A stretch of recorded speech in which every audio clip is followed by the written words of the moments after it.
one of the things that I talk about a lot is creating clarity with our clients, making sure they're really clear on what it is we're going to be doing when we get to their home. But really, the only way that you can be sure that you've gained clarity is by listening, not by telling them.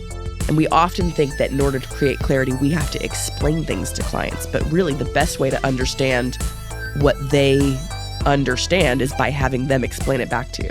If you give your team member that psychological space and they're able to figure it out for themselves, they'll run through a flipping wall for you. Right. Your influence, when you can empathically listen, increases. So that's a huge why. Like if you want to become more of a leader, whether it's in your profession or at home or in your community,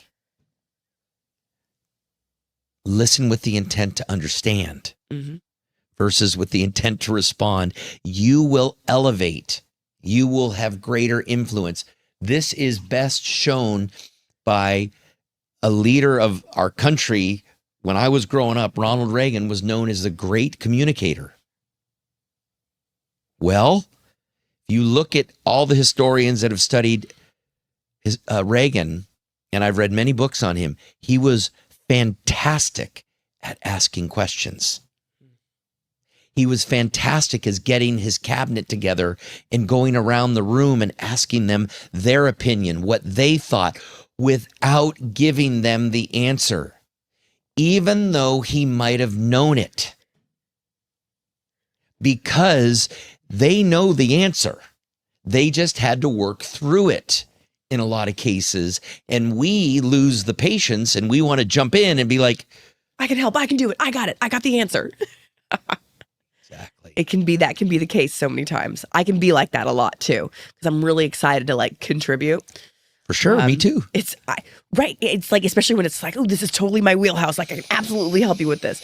But the reality is that you are a better leader by listening and asking great questions, because you're then empowering them to solve the problem themselves. And guess who grows? They do.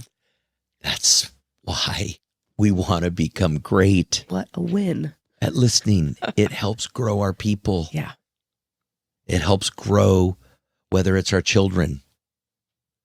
It's too easy to give them the answer, to tell them, do this, do this, do this. Yeah.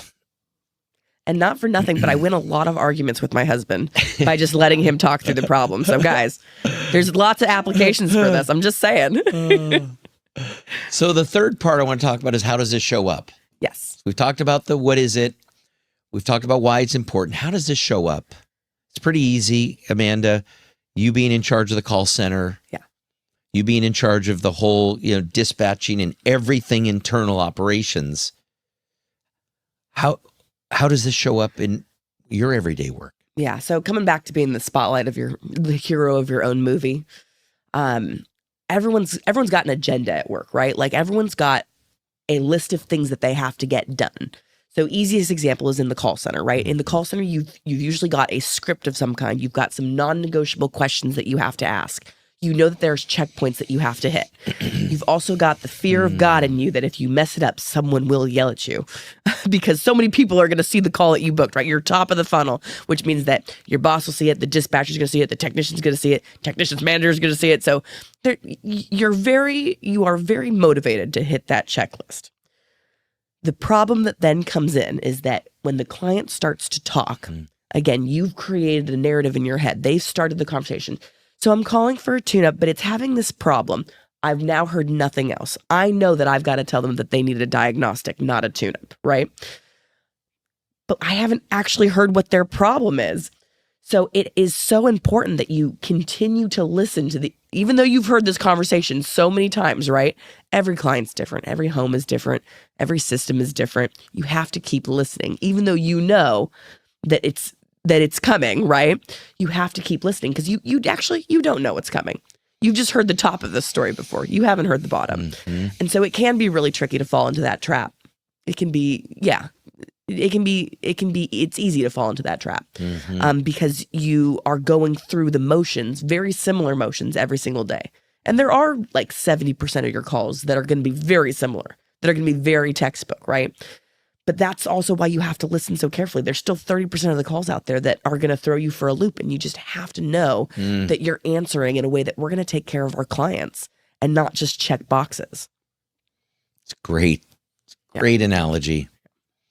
Yeah, I'd also say we teach our sales team that, and all sales teams inside Wrench, that this is, to me, the secret weapon of sales. Mm-hmm. If you can be an empathic listener and be great at asking questions, so oftentimes the client will sell themselves on you.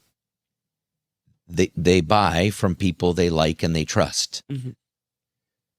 People sell themselves when you allow them to talk and share their challenges. And then you prove to them that you're listening to them, you're understanding them. And this is empathic listening is not gimmicks. It's not, it's not necessarily reflecting back or body language. Those are not gimmicks, but those are techniques. Yes. That go into listening, right? You're showing the client that you're listening. You may be nodding. Yeah. I've always talked about these wrinkles on the top of my head. Like I got those from being an active listener. I'm not kidding. Just showing that I'm listening intently. And does that mean I'm a bad listener if I don't have wrinkles in my forehead yet? No, I think so. And I'm probably 20 years older than you. So if you, in the sales world, if you manage your question to statement ratio, be a great fact finder, be great at diagnosing,